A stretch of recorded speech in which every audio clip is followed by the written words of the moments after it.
And we're back. What's up, Barbarians? We're back with another episode of the Blue Collar Barbarians podcast, brought to you by the Blue Collar Barbarians Network.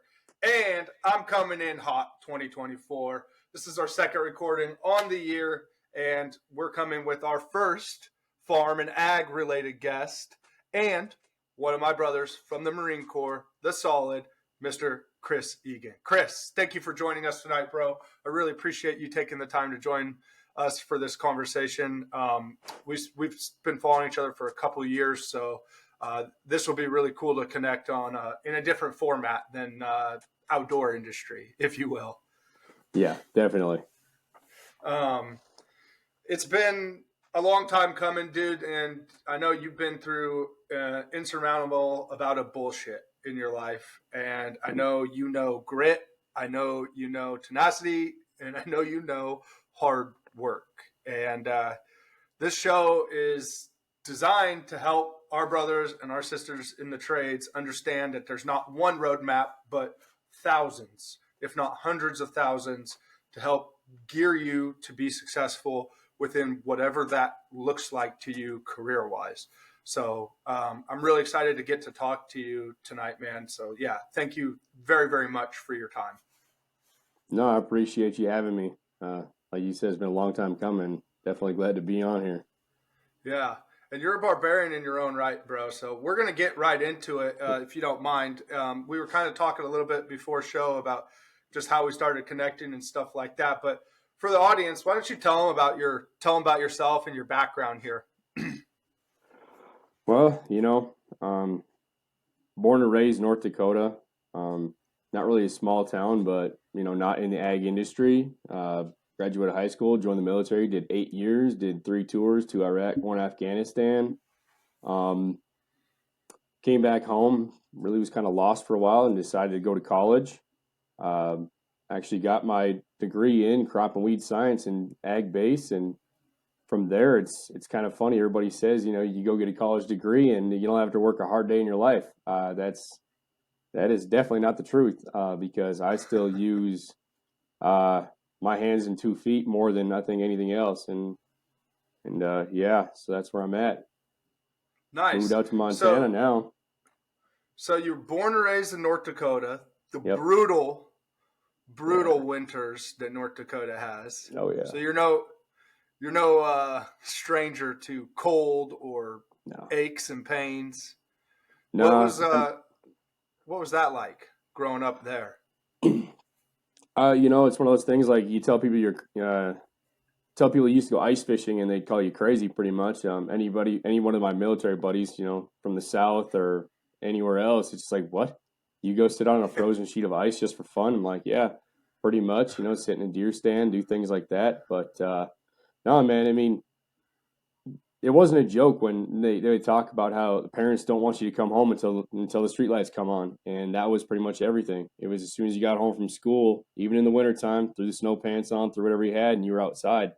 And that's what we did. That's what I grew up on. So, like you said, we were talking before the show started, and I was telling you about the temps right now, and it's minus 18 actual air temperature outside right now. And I make the joke, but I did throw on my fleece finally.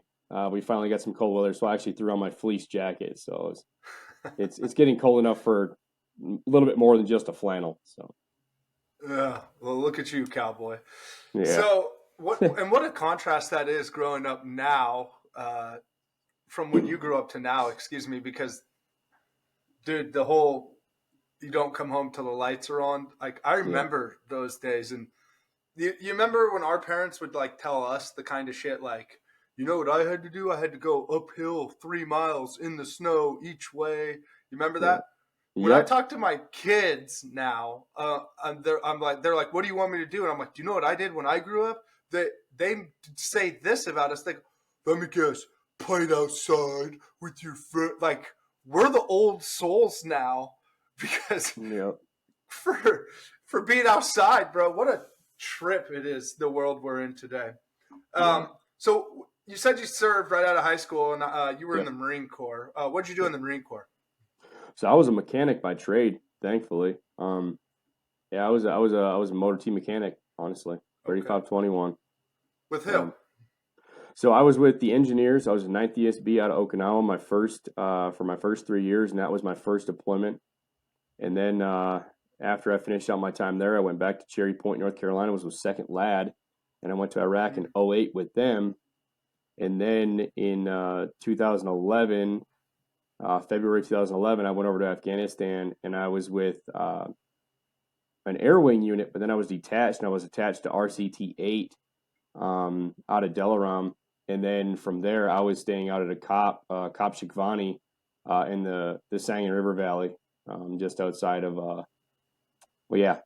just right off the Sangin River. So, And what year was that?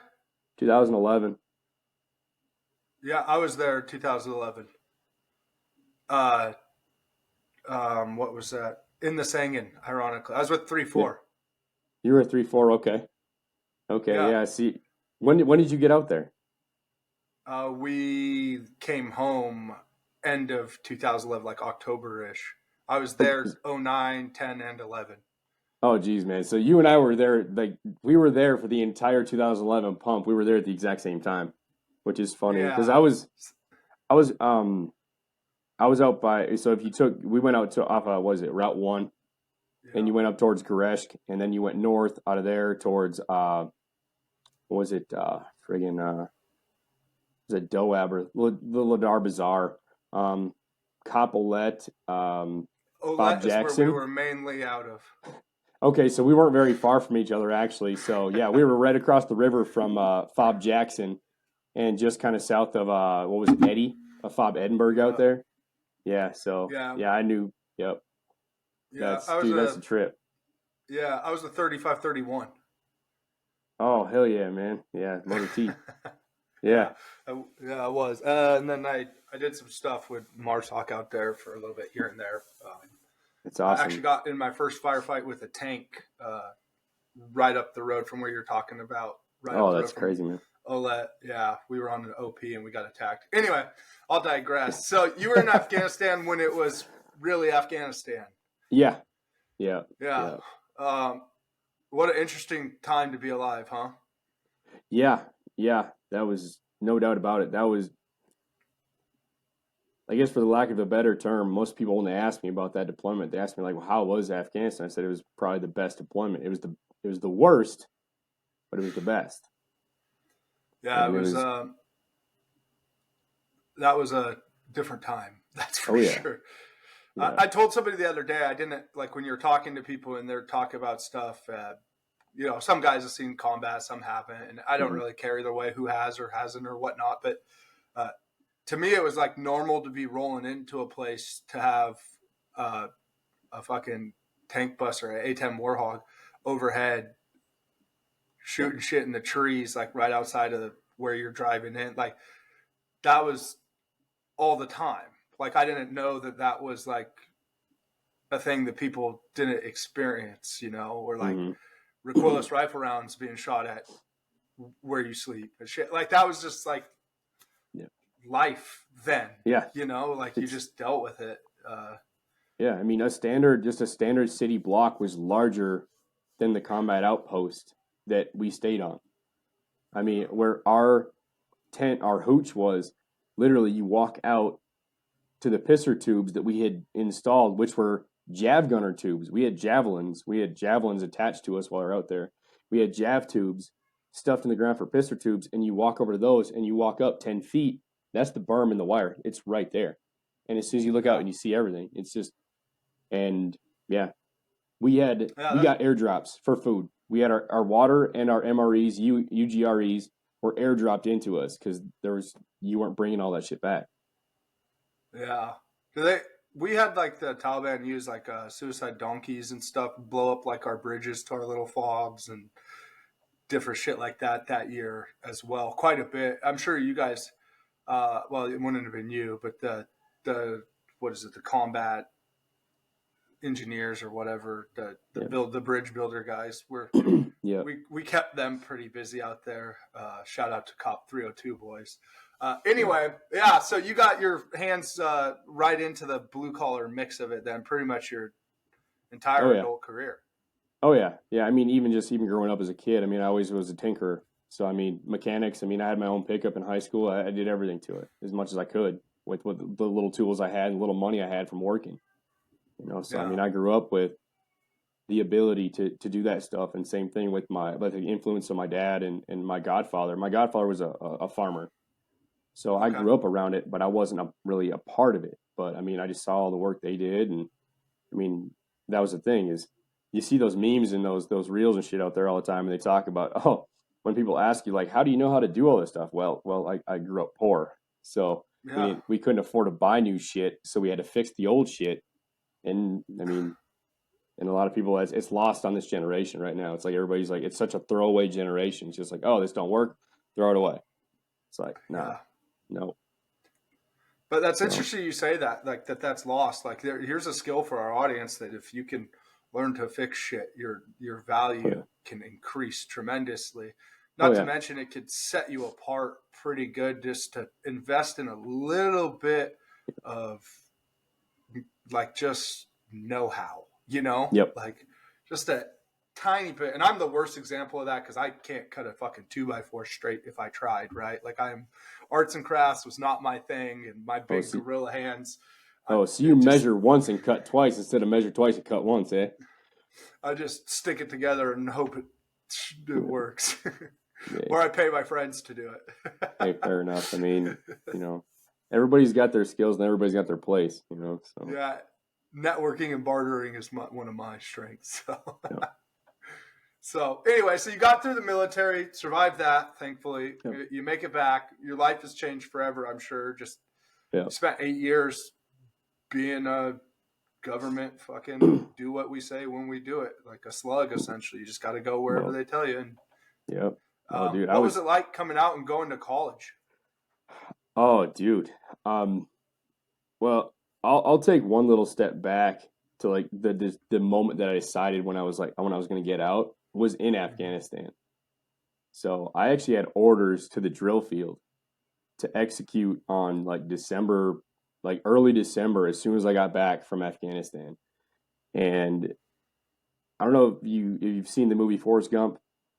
Yeah, If you have, you understand when I say this that when he's walking through the desert and he stops, when he's running through the desert and he stops, he turns around to everybody. He's like, I'm pretty tired. I think I'll go home now.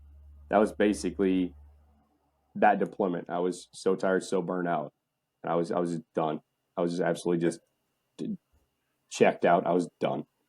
Um, yeah. That was also when Obama was kind of ruining it. Like you're starting to watch people get killed in situations we could have avoided, or yeah, getting attacked and not being able to yeah, do shit about it because of fucking yeah. bullshit rules of engagement. I mean, like there was a lot going on at that Oh time. yeah, I got out transparently for the same reason. I got the guys that told us you'd never make it outside of the military. A combination of that from shitty leadership and the it just sucks having your hands tied in a dogfight.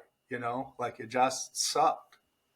dude, like 100%, man, 100%. And you talk about that toxic leadership, that toxic environment, man. That is, oh, people don't really fully understand that either. You know, No, they get gaslight the shit out of you. You know, and the thing is, this is like for a lot of dudes, most of the dudes that I know that got out after 4 years or 8 years, some were literally they were some were shitheads. I mean, they were there's no question they sure, were in or they're it wasn't gonna happen. You know that we didn't have anybody around that was everybody was perfect, but most of the dudes that I know that got out, they all heard that same thing. Like, oh, you'll never make it. You'll never this. You need to stay in. And you know what, dude? Those guys are the most successful dudes I know. I mean, it's one of yeah, those things like a lot of the folks that I know that stayed in were the ones that needed the military. And the ones that got out, they didn't need it. The military needed them because they were the good ones. And, and I see it all the time and I hear the stories. I'm like, you know what? Like, no, nope. I don't need this. I'm going to be, no matter what I do, no matter where I go, I will be successful in whatever I decide to do, and that's just, I was like, no, I'm not going to sit here and believe your BS. And I was tired of that, man. I was out. and you want to talk about having to tell yourself a story, dude? What you just said, like here, listen here, audience. sometimes in life it's going to serve you shit sandwiches, and you're going to be where everybody bets against you. Everybody tells you you're crazy. Everybody's going to say you can't or you shouldn't or you won't. You can't make it. You'll never make it. Whatever that phrase is going to be, you literally got to believe that. Like, you got to have that attitude. You almost got to tell yourself that in uncomfortable situations. Like, I'm going to make it no matter what. Like, period, the end, I'm going to be okay. And that's not always easy. It doesn't always cut and dry process by no means.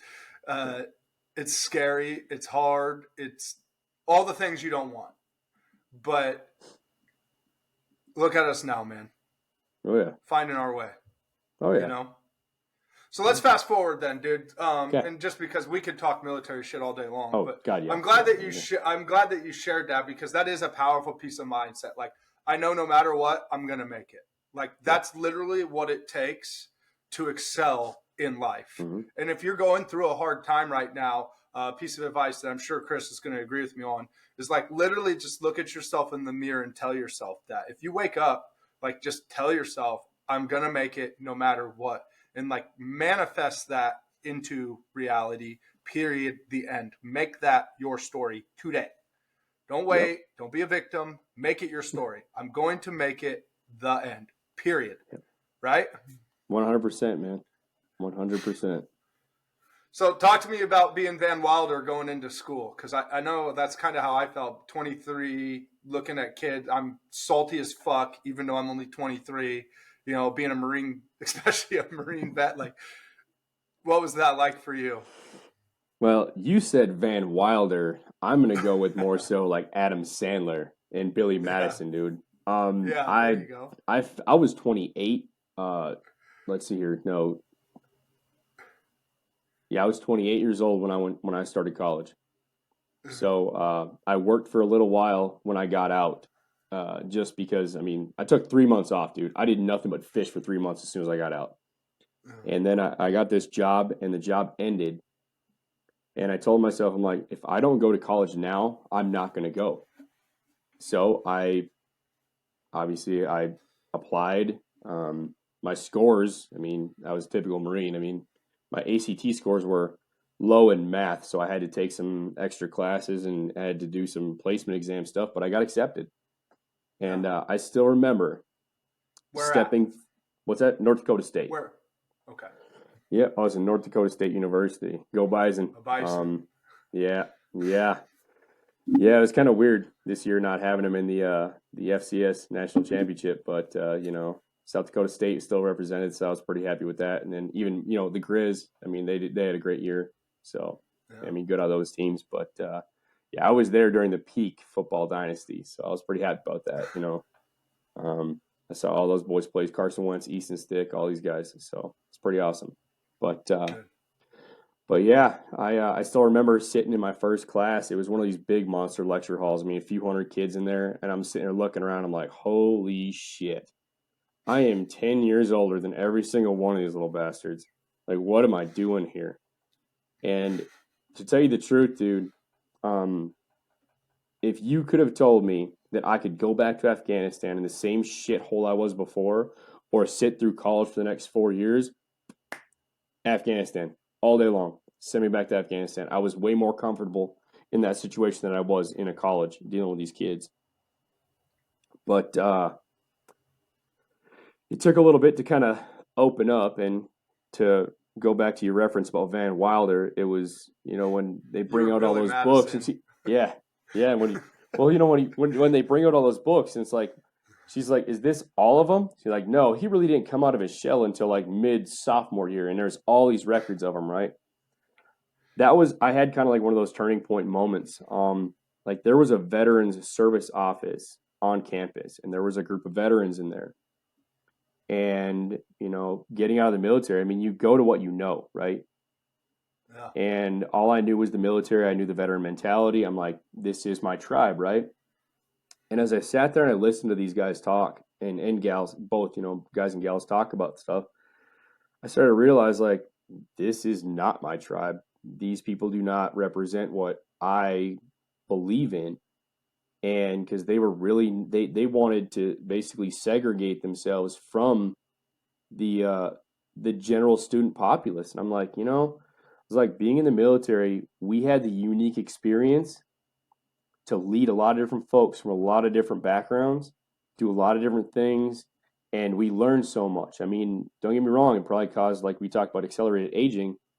At the same time, man, I'm like, like I don't like this. I don't want to separate myself from this group of kids. I want to be able to take my experiences that I learned and mentor and teach and spread my knowledge that I've learned over the past 8 years. And because they might not get that a chance. And dude, as soon as I made that decision, my life and college everywhere just infinitely got better. I became really involved on campus, like, and in the community too. That was the other thing too, is like through a lot of my clubs and organizations. Um, I was in 5 different clubs. I was the president of one.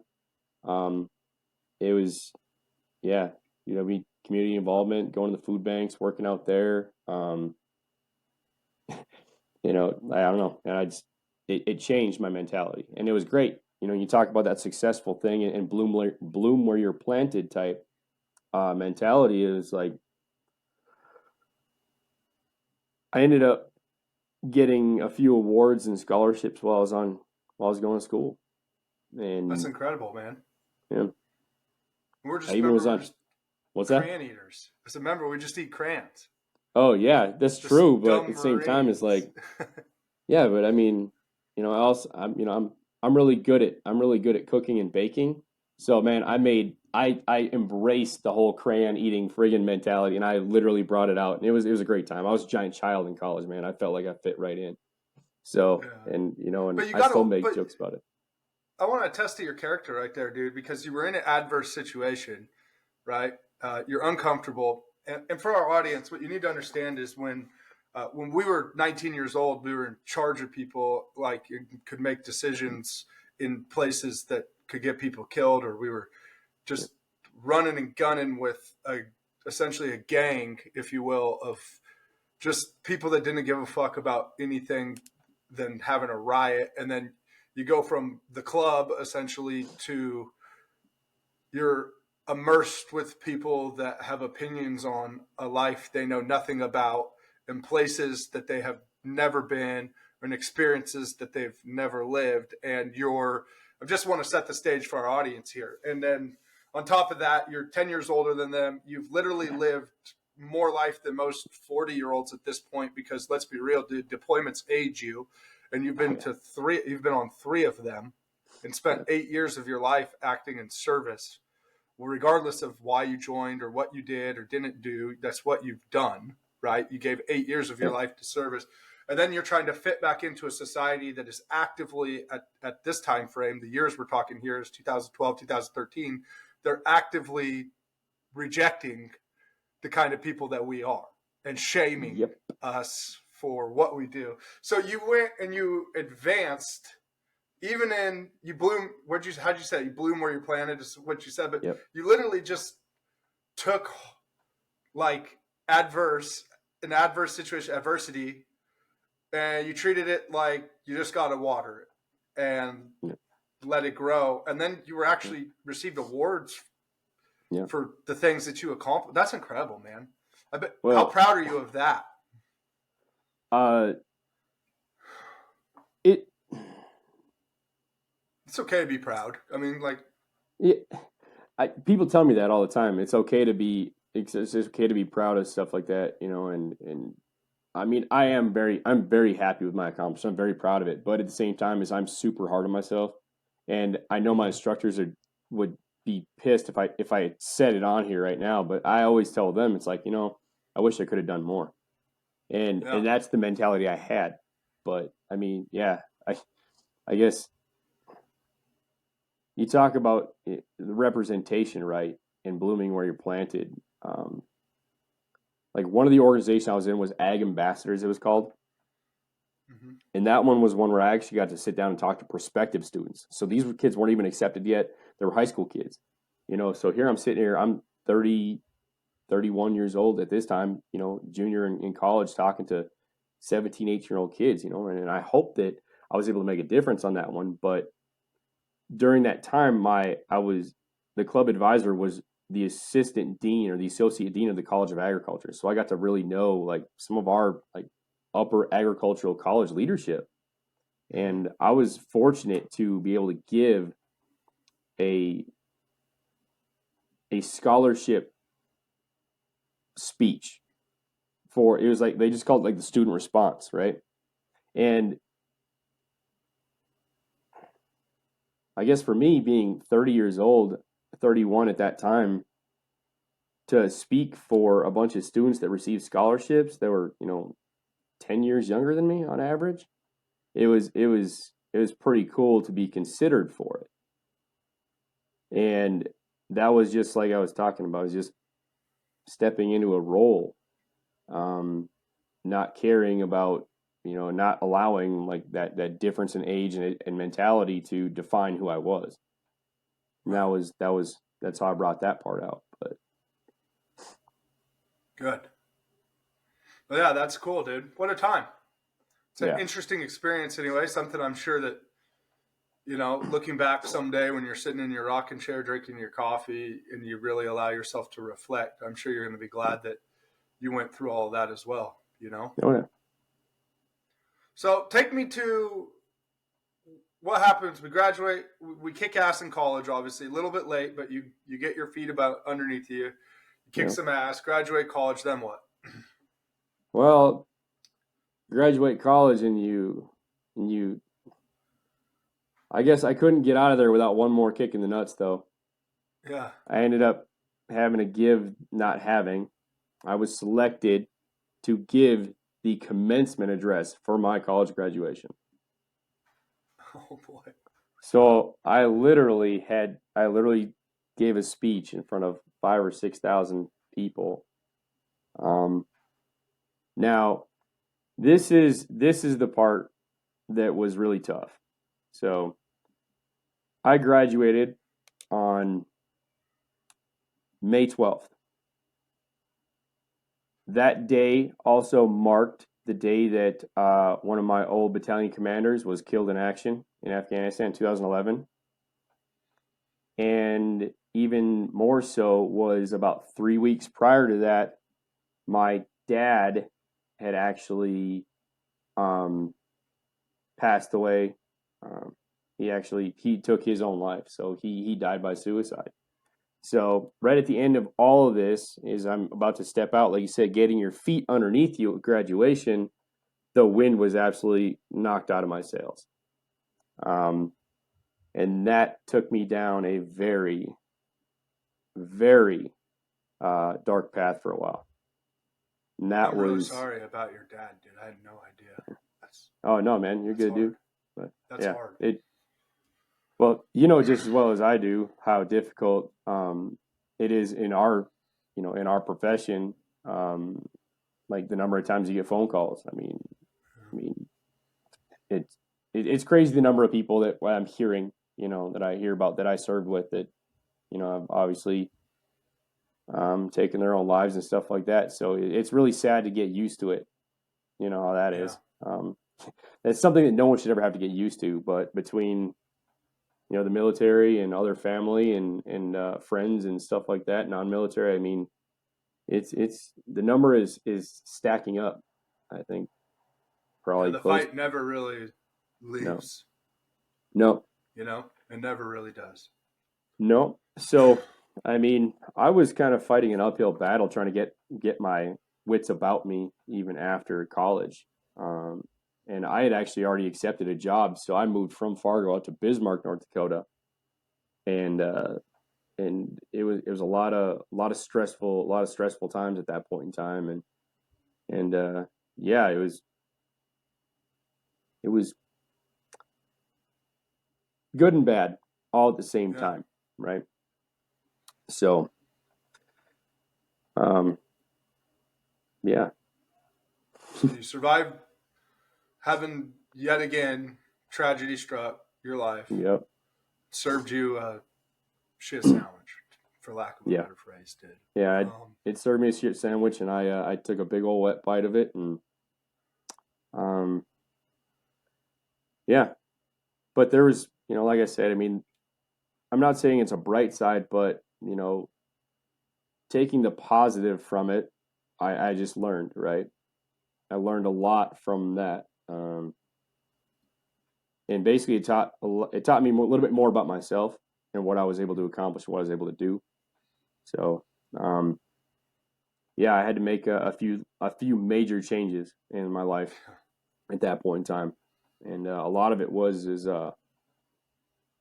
just doing things to do things. I mean, you got one life, I mean, might as well make the very, very best of it. And I wasn't doing really good for myself, like whether it was, health and fitness and stuff like that. I was highly depressed, mood, it wasn't a good time. And I was even struggling even at work, like just being kind of just grumpy. And Yeah. you know how that can be, like when you're running long hours all the time, and it gets to be a little bit more of a pain in the ass. But So, but you chose not to let it break you. yeah, oh yeah. I mean, that was one of those things. I mean, I had a life to live, and that's one of the biggest things that I tell a lot of folks when it comes down to that stuff is like I had a few choices to make. I could either, lead a life that I would never be proud of, or I could lead a life that I'm going to be proud of, and one that I know that my dad, looking down, watching down on me is would be proud of. And I hope every day that I'm out here doing the things I'm doing and working with the people and how I act and how I've grown and matured and stuff like that through my time. And I'm making him proud. So, Yeah. and And I'm that's, sure you that's, are. I'm but sure you are. So, talk to me about work. yeah, You go straight into ag. What did you do from there? I mean, yeah, you dealt with a shit sandwich. You had to make some life yep, changes. You moved, sounds like maybe a couple of times, and then, yep. um, So but you yeah, made the changes. yeah, yeah. So I mean, like,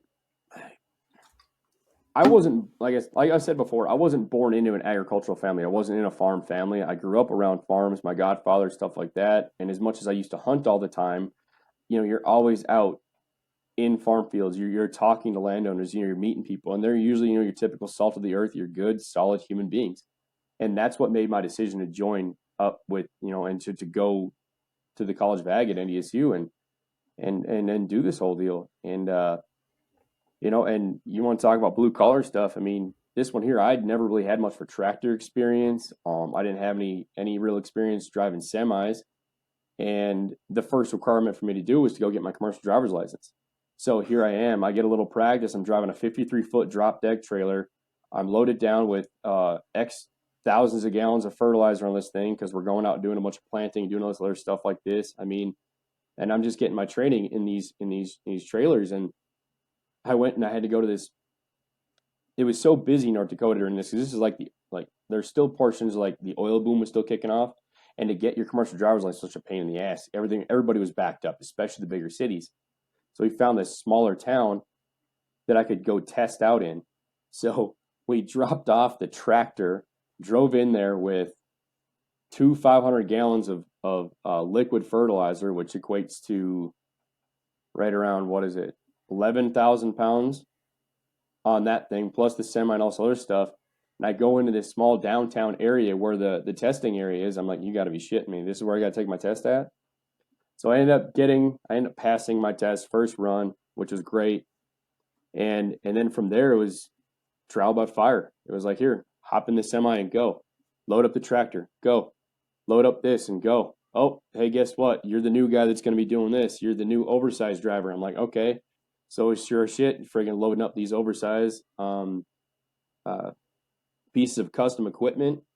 I got to do some seriously cool operation of a couple of pieces of equipment. One's called a Skywalker. It was actually patented by the company and by the people that I worked with, specifically for agricultural research purposes, and it was patented and built by them in house. So that was a really cool thing that I got to be a part of this cool little piece of research equipment. But then, yeah, man, hauling combines, going out, doing everything like that, and it was a good time. I enjoyed Yeah. that. I did that for, see here, 2018, 19, 20, 21, and then I picked up a new job out here in Montana. Nice. Yeah. So you were actually farming, doing what, wheat and stuff, or what were you doing? So I was doing agricultural research basically. So basically, small plot farming, but working solely with corn and soybeans. Okay. Some wheat. When I was interning in college, I worked with some wheat and some canola stuff like that. But yeah, typically it was corn, soybean. Um, Nice. yeah, we had a pretty good What'd you geography. guys run? Was it John Deere out there? So yeah, we had a 6130R John Deere that was hooked up to our. We had a custom 4-row Wintersteiger planter. Then we had a custom 4-row Wintersteiger Research Harvester combine with a. We had an old modified John Deere 454 all crop header, and then we had a Geringhoff Maize Star uh, 4-row header for the corn. And yeah, we ran that, and we had a tiny little New Holland little tiny New Holland 75N tractor that we had a 30-foot little X-Wing sprayer on the back. And that's what we used to go. And I used to load that up in the bed of or not in the bed, but in the back end of a 53-foot van trailer. That was our spray trailer. And it was all enclosed. I mean, I had a big water tank inside it. I had cages and racks full of all of our chemical hoses, everything I needed to go. And I would go and hit sites. I mean, I would travel.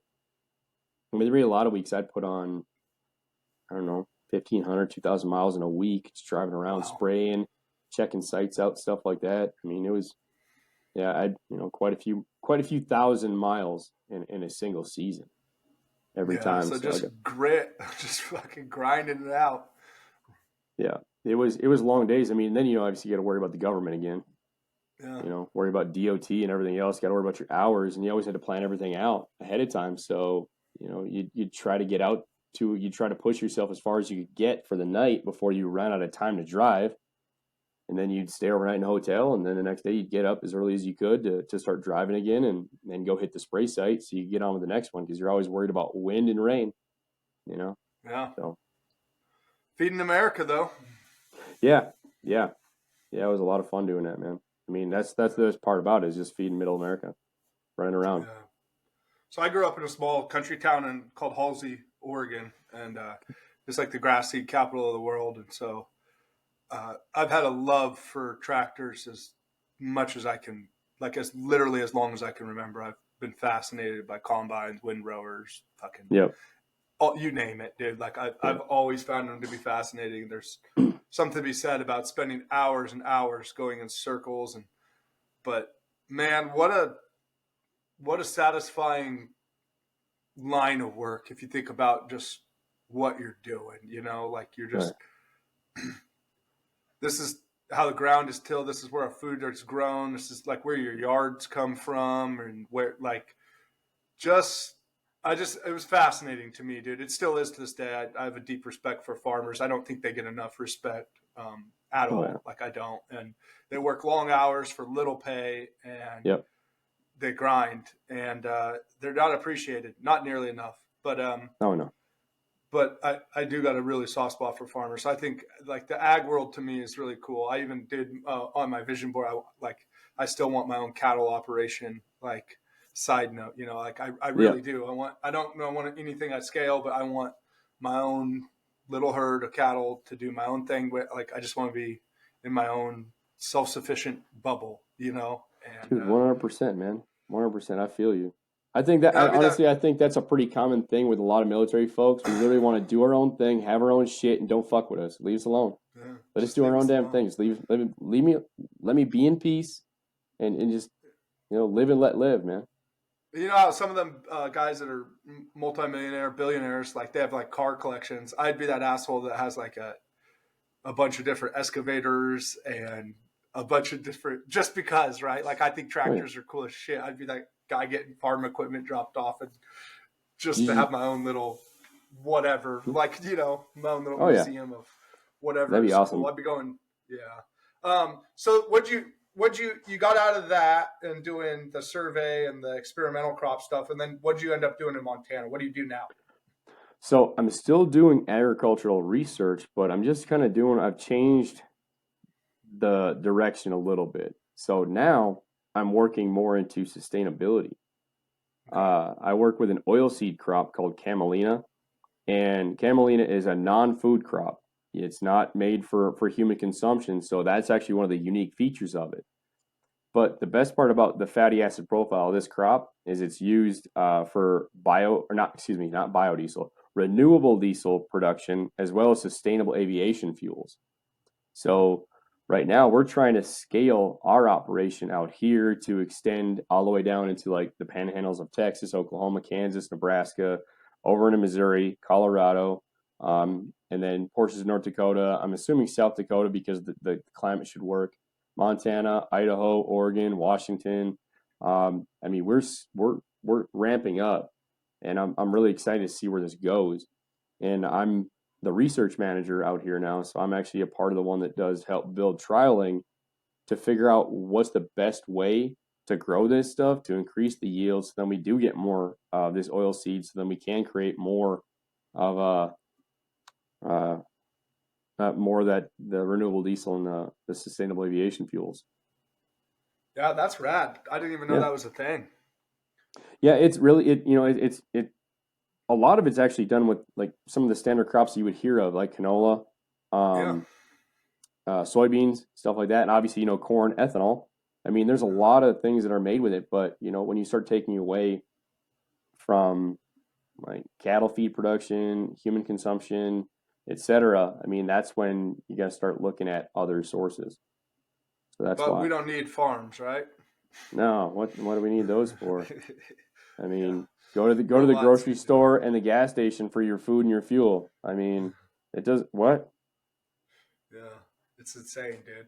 It's like a Yeah, lost art. You're like the last of the Mohicans almost, just on old yeah, industry. But yeah. that's It is cool that you're interesting. doing like experimental crop stuff, dude. That's really rad. Yeah. So tell me what that's like. What's a day in the life of Chris Egan? Oh man, right now I don't even want to talk about what it's like right now. Right now it's absolutely boring as all get out, man. It's it's Yeah. it's terrible. How Right about now during I'm sitting here just harvest? like, what's that? How about during harvest? Oh, during harvest. I mean, the best part about this crop is it's harvested pretty early, which is actually a very good thing for me. So then I can actually get out in September and do a lot of hunting and stuff like that. But harvest usually starts end of July into early August. So you're sitting in this little tiny cramped combine cab. It's dustier than shit. It's hotter than shit. And you're dealing with all this chaff and it gets all over you. It's itchy as all hell.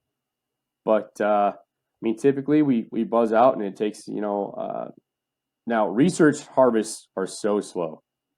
I mean, you plant the stuff probably an acre an hour, and I think you can harvest about. No, I think I can harvest. I think I can plant about 2 acres an hour, and then I can harvest an acre an hour. Thankfully, some of our sites aren't very big, but some of them are a little bit larger. Where we actually have 15 and a half or so acres of actual planted area that needs to get harvested. So you start equating that to, fuel stops, dumping the grain, doing all this other stuff. I mean, essentially, you've got 2 days at one individual site at a time. Yeah. So during the busy times of the season, you're probably looking at, your standard 60, 70-hour weeks, Yeah. which isn't terrible, but Just driving circles. oh yeah, yeah, it's literally it, and then hopefully you don't have any equipment breakdowns. Yeah. So what's your That comes favorite back part of to what you do? seeing the country, man. Yeah. I mean, I'm out there all the time. I mean, I never get tired of it, especially out here where I'm at in Montana. I mean, I'm in the Great Falls area, and there's not a lot here. They call it the Golden Triangle, but as soon as you get an hour outside, man, you're driving through the mountains. Yeah. You drive through, you see the mountaintops. I mean, even when you're out in the springtime, April and May, you look out and you're in a t-shirt. It's 75 degrees out. You look off to the east or the west or the north or the south, wherever the mountain range is, and they're snow capped. Yeah. And everywhere you go, I mean, you might be driving down the road and you'll see in the wintertime, you get the opportunity to see herds of hundreds of pronghorn, or you see, elk on the side of the road, or deer or whatnot. I mean, get to see that. That's probably one of my most favorite things about my job is getting to be out and seeing so many different places and different. Right. I don't know. That's probably one of my favorite things, man. And yet, as busy as you are farming, Hmm. you've found a way to parlay that into something else you enjoy, a new Yeah. hobby. So talk about starting a new or gaining a new skill. What's that been like? Why don't you tell us about what that is? So this goes back to that comment I made earlier about doing things to do things, because I'm not getting any younger, and this is something I always wanted to do, and I always wanted to learn how to throw pottery, you know. And I kind of fell back into my creative side through a free veterans art program at the art museum here in Great Falls.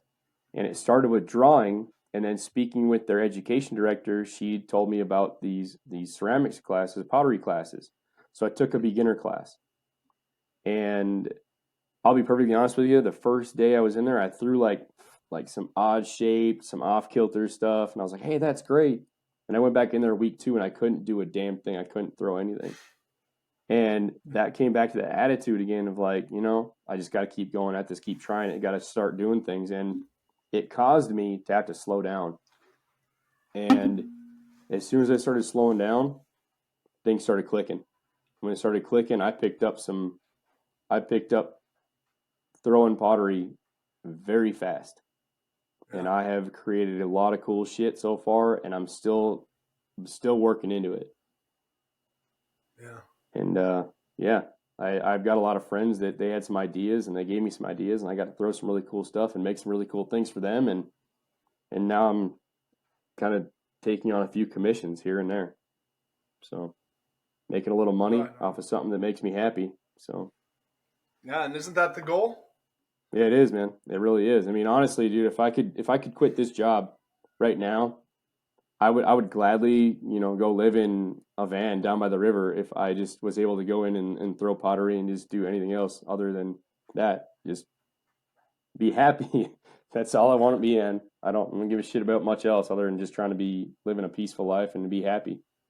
Yeah, I think that's important to have aspirations and dreams, though. Let's not lose sight of that. Doesn't mean you have to be complex, and that doesn't mean that there's not a gift in simplicity by no means. But I think that there's this, you have earned the right in your life to want that, to just want simplicity and quiet and work through your shit. But I'd have to imagine there's still a part of you that at any given moment would flip the switch to run shit, right? Because there's this sickness, and I think, and that's exactly what it is to me. There's this fucking virus called mediocrity going around. Yeah. Where people think it's cool to settle on life and say good enough. And I'll never personally be able to palate that.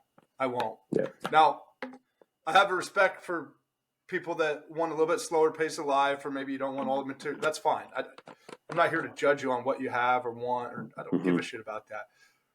But you better dream fucking big, because you were created, your story, everything you've been through, and everything you've survived, and everything you've lived for, and that you're still alive today to do, is not to be good enough, period. Yeah. It's not. No. That is not what we're here for. We were created for greatness. You know what I mean? Yep. Greatness. Now, everybody's greatness is different. Oh, yeah. But mediocrity is a fucking virus, bro. Oh, yeah. It definitely is, man. There's no question about it, And like you said it, dude. Like we're here to dream big, and I've said this to numerous people. I said if your dreams don't scare you, they're not big enough. I mean, I know you've probably heard that other places too, yeah. And I love that one, because that's the truth. If your dreams don't scare you, they are not big enough. And I mean, you don't know. You don't know if you have it or you don't have it until you try. That's it. So a lot of times, man, like literally, if you're going to do something, you need to step up, step out, and see what the fuck you got. And I mean, so. It's funny, you could get that too from like, everybody thinks like, oh, you just drive in circles on a tractor. But there's a lot of like sage wisdom and farming that comes. You got a lot of time to reflect. You got a lot of time to think. You get to witness just old souls day in and day out get it and show up and do this thing called be consistent with their lives. Something you don't find in cities, something you don't find in people as much. You get the old core values of the world, like those salt of the earth, mineral humans, like Yep. just the ones that know, their wrinkles tell stories. Oh You yeah. know what I mean? Yep. Like, and they're the kindest, softest souls in the world. But they're 70 years old bucking hay Oh yeah. Yep. with the 100%, grandkids. man. And you'll You see that know, more so out here, I think, than most other places. Anyways, just because of the farm and ranch community. I mean, it's not just the farmers. I mean, like I shouldn't say farmers. It's not just the plowboys. Those guys. You got to realize, those their friggin' mitts are just. They're like friggin' sheets of iron half the time, man. They're just tough. They're callous. They're gnarled up. And then you've got these guys that are out there that are kicking ass. I mean, look at the folks right now that are out there that have all of their cattle come in their feedlots, and now all of a sudden you've got minus 18-degree temps outside, and some of these guys are early calvers. It is damn near the middle of January. A lot of these boys, they're going to be out there freezing, and their cows and heifers are going to be dropping calves. I mean, they're out there on midnight patrols with the calf sled, bringing them in to get them warmed up and dried off because it's blowing snow to beat hell right now. I think tomorrow we're looking at temps in like minus 20, minus 25, wind chills down to minus 60. That kills a calf like in no time. And I'll tell you what, like listening and seeing my friends that are out there that are even right now, even one of the girls I work with, her and her husband, they've got a cattle operation. Same thing. They're going to be out there. Not only is she going to put her 40, 50 hours a week in for regular work with us, she's also going to be going home and putting in 5, 6 hour nights and going on shift work and making sure bottles and calves are done, man. I mean, yeah. and like you say, they're going to come back in the next day. They might be dog tired or, and gotten their ass kicked for 2, 3 weeks at the end of calving season, a month after calving season. They're going to come in. They're still going to be just the best attitude you ever seen in your life. Just grateful to be alive. Yep. And living the life they live. That's the other part too, is they're grateful for the life that they live. And like you said, they're not looking over the fence and seeing what their neighbors fucking got. They don't give a shit. They're focused. They've got their blinders on and they're focused on one thing, and that's their goal. And that's honestly what most people don't want to do. They're too busy looking at what everybody else has and wishing for it instead of looking at their own lives and then working for what they want themselves. Comparison is the thief of joy, and you keep comparing your life to somebody else's, dude. You're not. Nope. No, I'll look back when I'm somewhere to breathe. When I feel like I have a moment to reflect. But there's no such thing. I think like the top is where you stop. I don't Yep. believe that you ever get there. I think you can. It's false summiting, really. You peak a little bit and then you come back down the valley and then up the next challenge. Right. That's Yep. the way I try to attack things. That's the way Yep. I'm attacking things in my career. But hey, on that note, dude. So why do you think the ag community is so underrepresented and forgotten? What's going on with that? So this is going to go back to that same point I just made, that telling you that I'm not from an ag background, Right. and I think that's one of the common misconceptions about it being misrepresented, misunderstood, and things like that, is that people think that the only way to get into agriculture is to be from an agriculturally based family. I'm like, no, that's not it. You just have to have the interest and the passion in order to go and do this stuff. But the problem is you have this weird veil that's cast across all of agriculture, and everywhere you look, all you hear about is all the negative shit. But that's not what ag is. There's certain portions of it that aren't pretty. There's certain things that, like, one way or another, people don't like the uses of chemicals, and that's fine. Then what are you doing to help better the situation? Are you out there trying to help out, doing more like more mechanical practices? Are you looking at, biologicals? What are you doing to help better the situation? And all they'll do is you'll get the keyboard warriors and the friggin', armchair quarterbacks. They're sitting back and they're just going to go at their shit and just start ragging and ripping on everybody that's doing this stuff. And Right. I think that's one of the hardest parts about it, is like if they actually came out and sat down and actually had a conversation with somebody and was open-minded and listened to it, there would be a lot less misunderstandings. There would be a lot less, I think, and this wouldn't be a misrepresented community. And Right. I think that's one of the hardest parts because I mean, like we were just talking about, the heart and soul that goes into a lot of the people. You don't see people in regular society that have this level of passion, this type of drive for anything. And honestly, I feel that's pretty sad for them. And I think that if they spent enough time with some of these salt of the earth folks, that they'd probably come away with a new appreciation for agriculture and probably a newer appreciation and a more respect for uh, their lives and the lives of others and things like that, man. And I think it'd be a much better shot at things. So I think the community's got to do better about not trying to be the tough cowboy that nobody nobody can talk to either. No yep. outsiders. I think we got to. And when I say this, I'm going to get a lot of shit, right? Because it's a small town. It's very kind of cliquey in the farm world. But like we got to get away from this. I don't want to teach city slickers at it. We need people to understand the value of what we do more than ever. And Mm-hmm. when I say we, I'm not in the ag world. I just mean that all of our blue collar friends, anybody in a 100%, in a man. field where you are working with your hands right now, or where you're in the trenches grinding, where you Mm-hmm. have to read plans and you're building, and each intricate detail matters to how a larger picture comes together outside of just sitting in an office. And no offense, some of those guys are fucking savages too in Oh what they yeah. do. Don't get me wrong. But like, we got to do better in this community about educating the outside to what we do, that you can't Yep. replace us with robots and AI, that you Yep. need human interaction. That coworker you referenced, man, I bet you her and her husband could ride around and look at their cows and tell, like, she's going to have a calf in a day.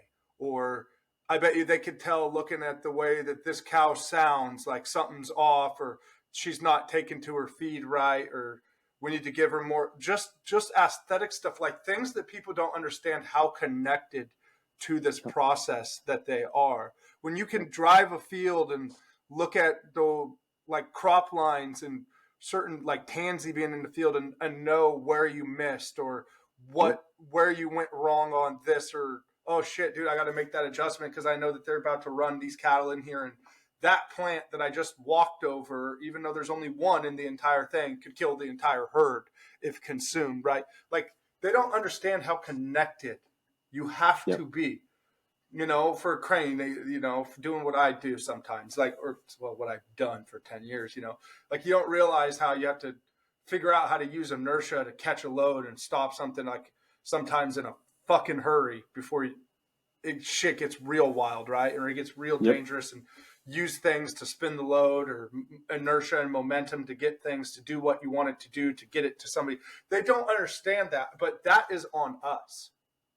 Okay. There's an accountability element. And I love how you described these people, because they are salt to the earth. They are real. They are genuine. But Oh we yeah. got to stop being closed off, man, Yeah. or we're going to lose it. Yeah. And the funny thing is though, is like even though we talk about these people being like that, and it is, I'm not going to call it the good old boys club, but it is Sure. typically a smaller community. It's a little bit closer, a little tight knit community. Yeah. It's harder to There get isn't a into. single one of them that I know that wouldn't be willing just to sit down. If you had questions, like you could walk right up to them and have them the questions. Especially if you're talking with them old duffers, man. They love talking farm. They love talking shop with you. They will talk about it all day long, talking about the hard times in the '80s and stuff like that, and and they love talking about it. And they will be more than willing to share uh, their experiences and their stories to any listening ear. And I mean, I mean, We just got to do a better job at being inviting, you know? yeah, yeah. Now you Not just got to coming go to your small across. town, local gas station that's got the little round table and a pot of coffee going, and you go and you sit down and you listen to them chew the fat and talk about the weather. That's it, man. You get in that crew right there, and that's how you start making connections and start breaking down some walls and making some smiles and have some good laughs. Yeah. So, what do you think? This is on the demons part, right? Before we get into Yep. the FAQs, I want to ask you, like, because there is something about ag and working farm that could really help the Hmm. soul. Like, let's Oh be yeah. real. So, what advice? I mean, because dude, I didn't know about your dad, and again, Mhm. I'm really sorry, but what advice would you give somebody that deals with demons, heavy demons like that weigh on you all the time? Like, what would you suggest to someone? Because it's 2024, dude. The world's getting crazy. Things are Mhm. uncertain. The economy is shit. The dollar Yep. is hyperinflated. Like, what would you say? What would you say to somebody dealing with their demons? What's some advice? Well, um, I guess the first thing I would say is like do the best for yourself, as best you have to be there for yourself, right? You have to do it. And one of the things that I did was actually I quit drinking with a buddy of mine quite a while back. I think it's like 8.5 years. We have neither of us have drank in 8.5 years. I actually quit drinking while I was in college. Like who does that? Who quits drinking when you're in college? That makes no sense. But face things head on. Um, like for me, like I had this conversation with another one of my buddies quite often because him and I like I said, like the numbers of people that we're dealing with on some of these levels of suicide and things like that, the numbers are getting a little higher than we've been. Obviously, one is too high, but Yeah, they're starting to climb, right? And we have these conversations, and we'll never know the answers, right? And we're never going to understand whatever made that decision, but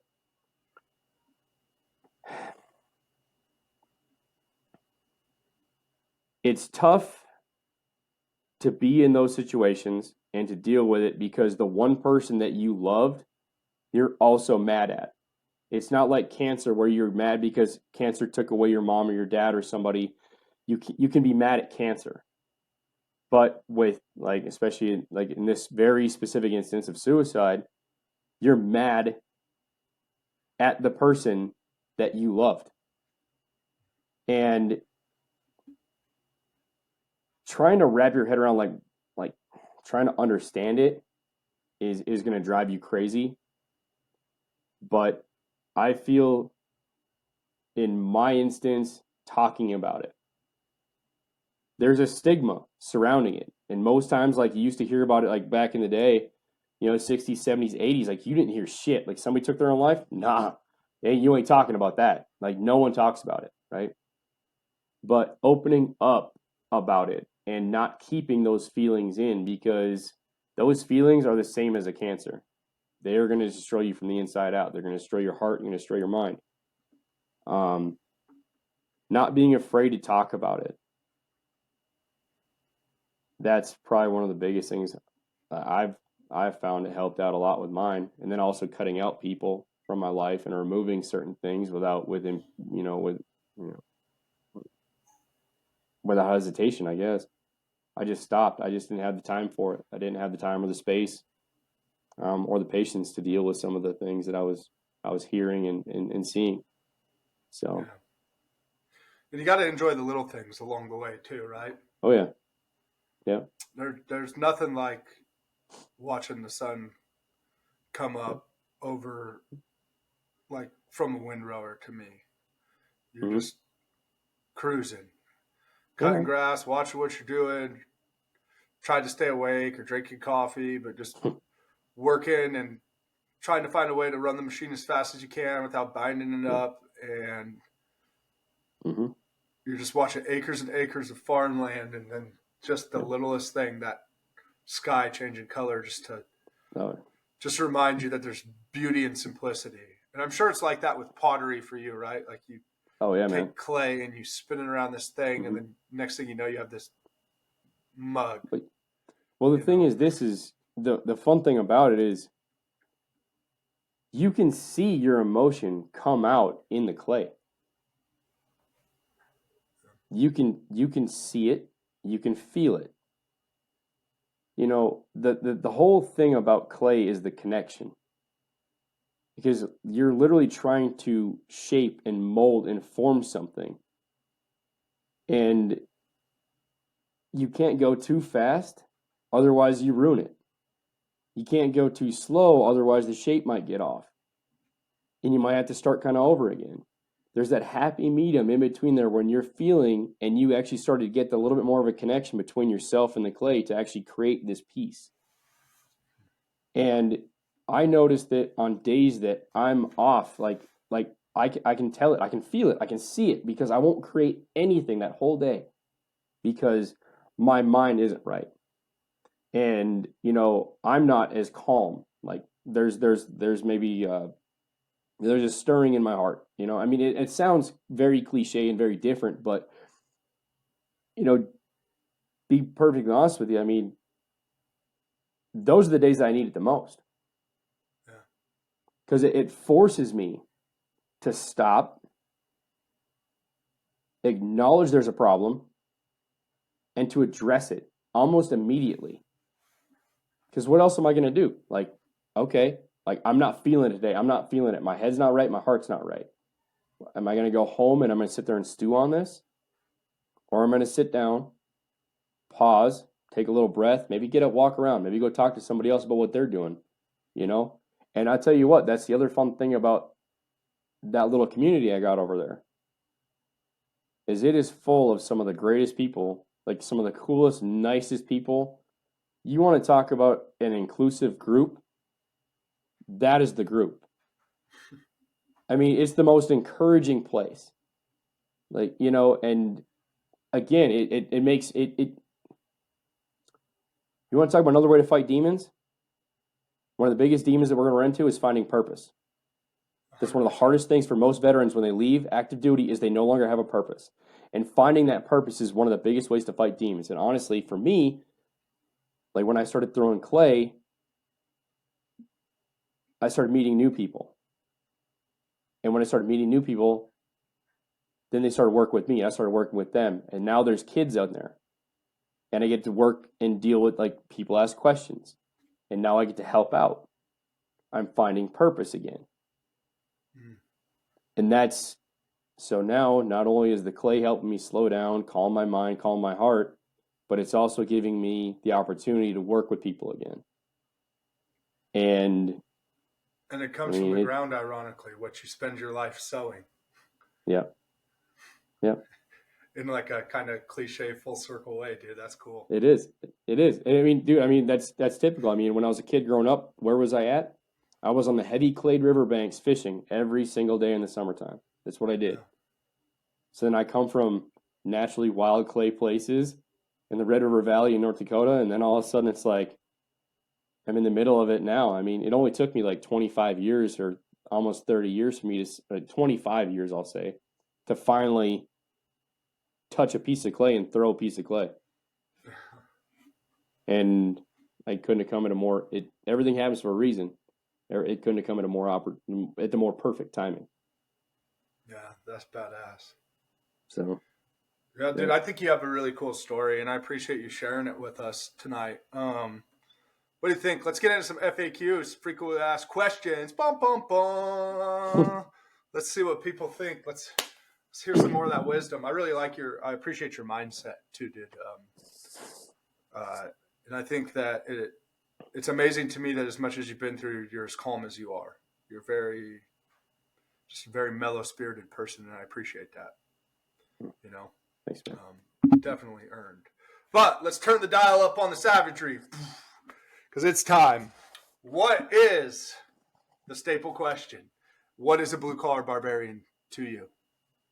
To me, man, blue-collar barbarian is literally that salt of the earth, friggin' no bullshit type of person. Like, literally, it's one of those things that they will give you the shirt off their back, but don't fucking turn on them. That's literally what it is to me. It's one of those things is we can be your best friend or your worst enemy. And worst enemy doesn't mean always just, being just that, give that old grunt force type shit. I mean, it might just be cold. It might be just time like, nope, you are cut off, you are done, you are out of my life. And that has nothing to do with anybody else. That has to do with respect for yourself. Yeah. That's blue-collar barbarian to me, man. Just being out there and being a good human, putting in hard days for, obviously, sometimes for an ungrateful population. Yeah, it's part of it. Yeah, man. That's part of it. Right on. Moving right along. I love that answer. Great answer. What is the best way for someone to get into the agriculture industry, the ag and farm world? Honestly, trade shows, man. Trade shows. If there's any kids out there that hear this podcast, pardon the language, mind you. I mean, we're all Yeah. adults here, but it's one of those things. If is there any kids out there listening, high school kids, college kids, that are not sure what they want to do, I mean, there's a lot of purpose, a lot of meaning in agriculture. Go to trade shows. Even going to your local farmers markets. I mean, there are people there that they have large gardens. I mean, they absolutely love this stuff. I mean, agriculture isn't just the corn, soybean, and large big tractors. I mean, you might be dealing with small tractors and hand weeding and stuff like that. But you know, learn where your food comes from. Yeah. Go talk to these folks that have a small hobby farm and see the passion that they've got for it. And honestly, you never know, that might rub off on you, and you might really find yourself wanting to go into a career in agriculture. Yeah. And what are some of them trade shows? I mean, right now there's like most local places, like in your typical farm and ag sectors. I think we've got the Maggie coming up here. Um, you have to forgive me, I can't rattle it off the name of the top of my head, but it's just basically like the Ag Industry Show. It's Ag Industry Uh, Expo. I was gonna Um, say, isn't there Ag Expo or something? Ag Expo or yep, yeah, and they're all over. I mean, even like portions of Oregon, Washington, where I guess more so Eastern Washington, but I mean the orchards. There's definitely your oh god dang, I'm not even sure any of these other ones, but you've got all these different places to go take a look at the different fruit crops that are grown. They've got different like expos. Basically, they happen in the wintertime when they're outside of the typical growing season. So like right now is prime time for us up here. But yeah, going to any trade shows, um, that's probably one of the biggest ones, man. I'm tractor so if you were expos. so if you were a kid and you say, I want to learn how to drive a tractor, run a piece of Hmm. equipment like that, how would they? You think you go to a show, you meet a farmer, tell them you want to work, you go to the farm that's locally there, tell them you want, like, how do you make an impression? That might work, or depending on I mean, if you're in an ag heavy location, I'm assuming there's a lot of high school chapters of FFA and 4-H, man. I mean, if even if kids aren't sure if they want to do it, FFA is a great tool to get your feet wet into the ag industry, not ag industry, but into learning about agriculture as well as learning a lot of other skills. I mean, it's going to give you a lot more tangible skills too. And I was never a member of FFA or 4-H, but I know a lot of my friends were, and they are some of the most articulate speakers. Uh, the knowledge base that they had coming into college was unbelievable. And then even kids like me that weren't from ag backgrounds that went to those programs, they came out, you never know the difference. Yeah. So I mean, that's another great way for kids there, and then even for other folks that are maybe looking to do a career change. Some of these skills are transferable. You don't have to be you don't have to have like for us with research. Yes, typically you want a degree, right? Most things like it's farming is becoming a science. It's very much a science thing now. But we do want a degree, but at the same time is there's a lot of places out there if you want to work on a farm. I mean, all you need is a really good work ethic, can-do attitude, and reliability. Like that's one of the biggest things. So Yeah. yeah, And what's the pay like in the ag world? honestly, it ain't bad. Um, I think starting for like positions like I used to have before moving up into the manager role, I want to say they average from $60,000 to $75,000 starting. Well, that's not bad Yeah. at all.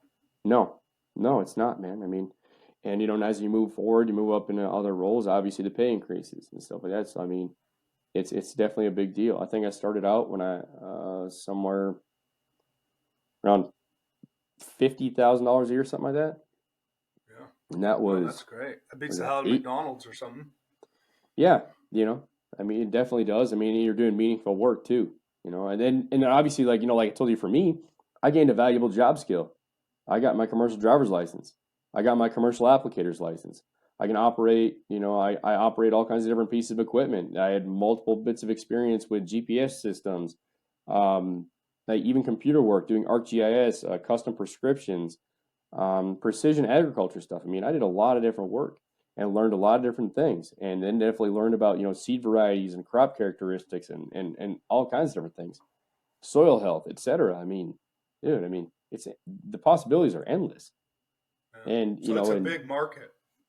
oh, monster, and that's actually one of the reasons why, not only because of the for the atmosphere and the people I get to work with, but leaving the military in order to go to college, I had to uh, my battery is running low. um, I've ended up running into an issue with job market and trying to find like where there's the massive amounts of growth. And that was the biggest thing I had to deal with was the job market, was growth in that one. So yeah. And I Right think on. North Dakota was like a 9.9 or more percent job market growth for agriculture at that time. Yeah. Right on. Yeah. Lastly, what's a piece of advice you'd give somebody starting out in the agricultural world? Oh, let's see here. Don't be afraid to step out of your comfort zone. Don't be afraid to step out of your comfort zone. Put yourself in situations that you may not, you never would have maybe seen yourself in, and try to learn as best you can. I'd say also experience as much as you can. Uh, Yep, Run the different machines. yep, Volunteer for the shit details so that when they get the new machine, you'll be the first one they yep, consider to let run it because you're a multi-tool, right? Like yep. be undeniable, and it's not hard. Even in your No. that industry, it's still not hard to outshine someone anymore. Oh yeah, no, not even close, man. I mean, it's as long as you're putting yourself out there, dude. That's the biggest thing I would say. Yeah, put yourself out there. I like that.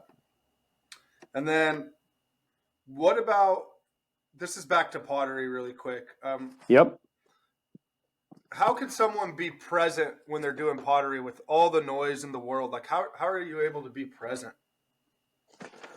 It's just one of those things where I know how much it helps me. Um, I know that when I go there, it's like I'm automatically in a better mood. It's really simple for me to sit down and actually do this stuff. Um,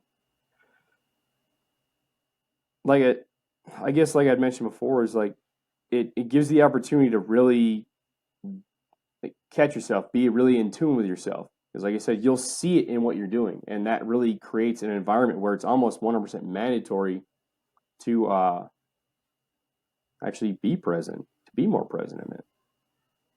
So it's almost a way that forces you to turn Yeah. everything else Yep. off and just be in the moment. Yeah. 100%, man. Yeah, that's rad, dude. What's your biggest goal in life? This is my last question for you. Oh, dude, biggest goal in life. Um, my biggest goal.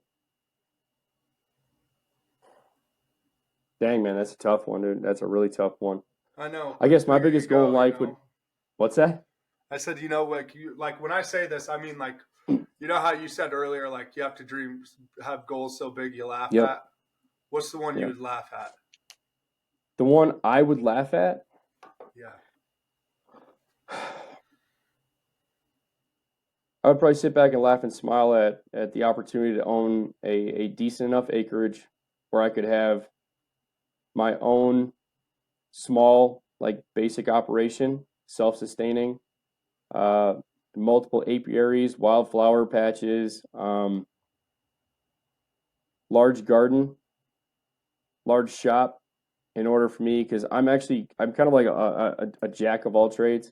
I Yeah. do a lot of different shit. I do random stuff. I mean, like I told you, I picked up on the ceramic thing immediately, but I've also done a little bit of other like copper hammering, and I do some minor woodwork and building and mechanicking. I mean, I would love to do some of this stuff. I'd love to even get into taxidermy, but I don't think that's gonna work out. But save me some money for all the shit I keep killing.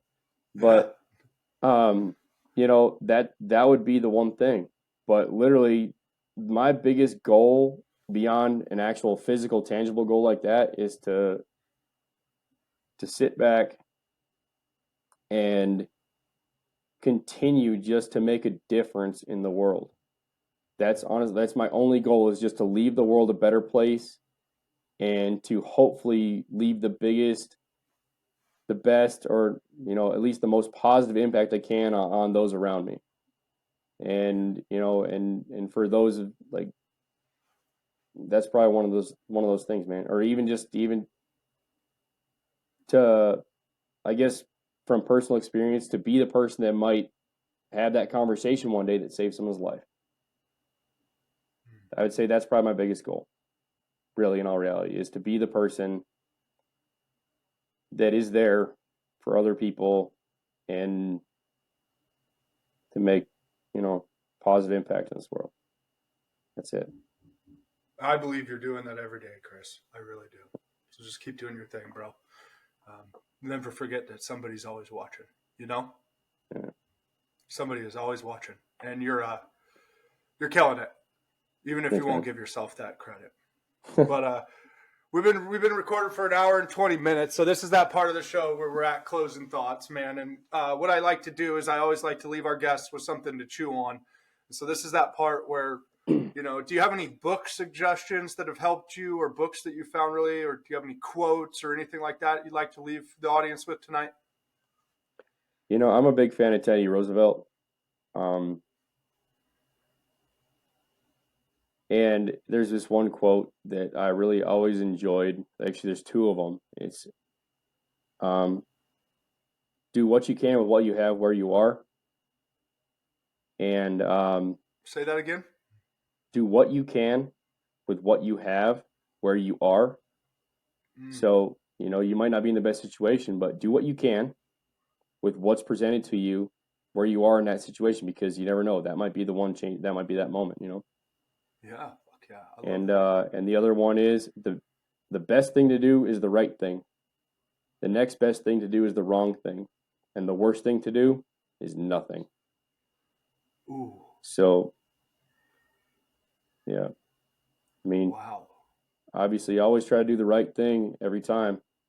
But if you can't do the right thing, maybe you have to do something that's the wrong thing, and just try. But you're not going to get anything. You do nothing. Yeah.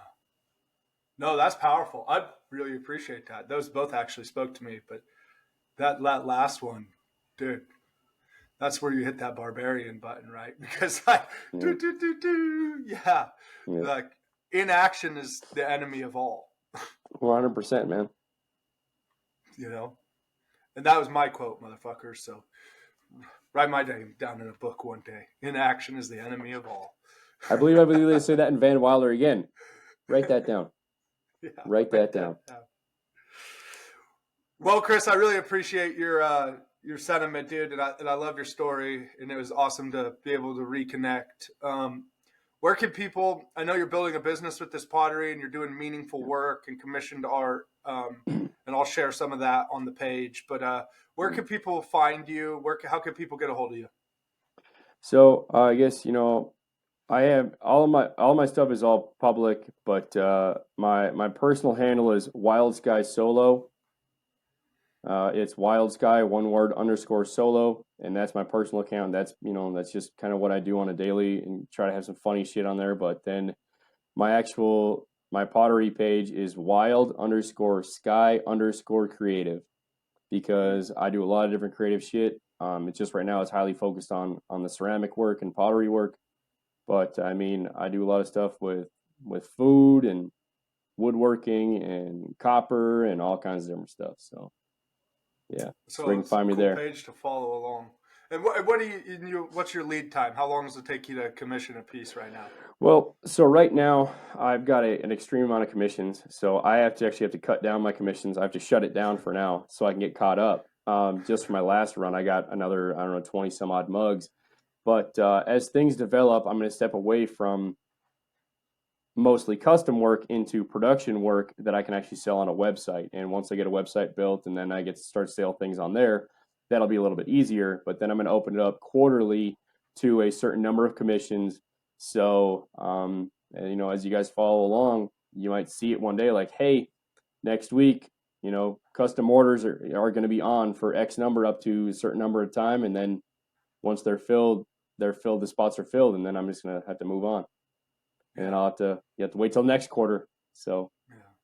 We might have to get a Wild Sky Barbarian mug made for the studio or something, dude. oh, That'd dude, be cool. I was already kind of looking at that. I'll have to talk to you about the Barbarian face, man. Yeah. Create a set of mugs for the Barbarian horde. That would be cool. No, that'd be rad. Well, dude, I really appreciate your time. Thank you for sharing your story with us and the hard things that you've been through. And thank you for sharing inspiration, dude. And just thank you for being you. I just want to encourage you to continue to fight and continue to push the fight in life, because the world needs more men like you. And I'm certainly thankful to have you in my life and to be able to share your story with other people. I know that this will speak to somebody, and what a full circle way from Afghanistan to talking about ag for my first guest to talk about farm and ag, especially. Just what a life we've gotten to live, bro. So thank Yeah, you. man, 100%. Thank you. Well, to our audience, my barbarians, I know you guys took something away from this. We appreciated Chris's story, and I hope you guys paid attention. There's a lot that you can do with whatever situation you're put in, and those quotes that he left at the end. I know I'm going to circle back and listen to those again, because Teddy Roosevelt, he was a walking wisdom when he talked. So those are incredible little nuggets to leave us with, Chris. Until next time, barbarians, please like, subscribe, follow along. Go ahead and share this show with somebody that you know is maybe curious about ag, or somebody you know that you just appreciate the hard work. Go ahead and tag somebody that's a salt in the earth in this podcast. Let them listen to that, because that's the overall arching theme here from today, is just to be a salt of the earth human. So once again, barbarians, thank you, and we will see you on the next one.